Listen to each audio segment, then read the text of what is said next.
Joining me now from The Hague is Alanna O'Malley. She's a United Nations expert and a professor of global governance and wealth at Erasmus University.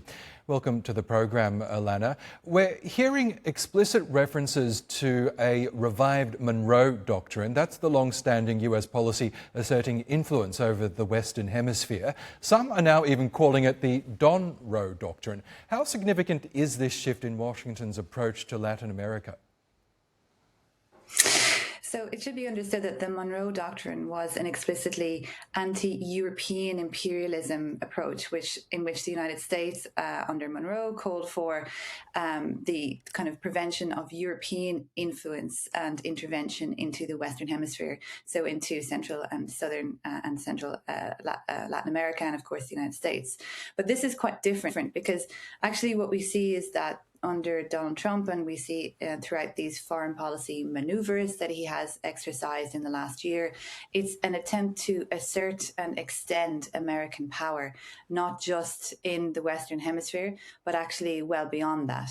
And so it's really quite different than a revised Monroe Doctrine because it goes quite a lot further. And of course, at the time of the Monroe Doctrine and in the decades afterwards, we did not have an international system that was guided by international law in the way that we do now. And we see that Trump's actions and his stated intentions represent a violation of the very basic principles of that international system.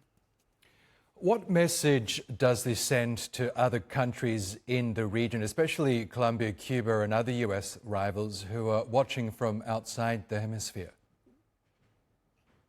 Well, we see this reflected very clearly in the statements of the Colombian, the Brazilian and the Cuban representatives at the United Nations Security Council yesterday. And it's really a condemnation of what they have termed this crime of aggression against Venezuela. And we know that, of course, these are all very different regimes than what existed in Venezuela.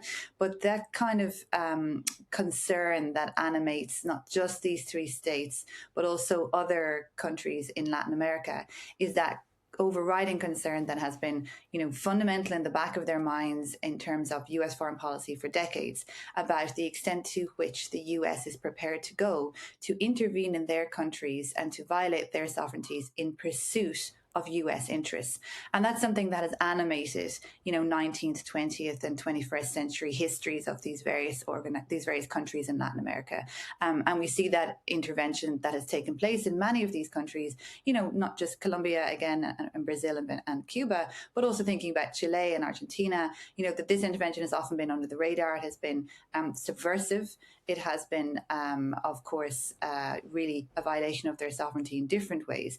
But this outright use of force to acquire or kidnap Maduro, the kind of transgression of the various edicts that are supposed to mean that sovereignty is the ultimate and basic principle of a state.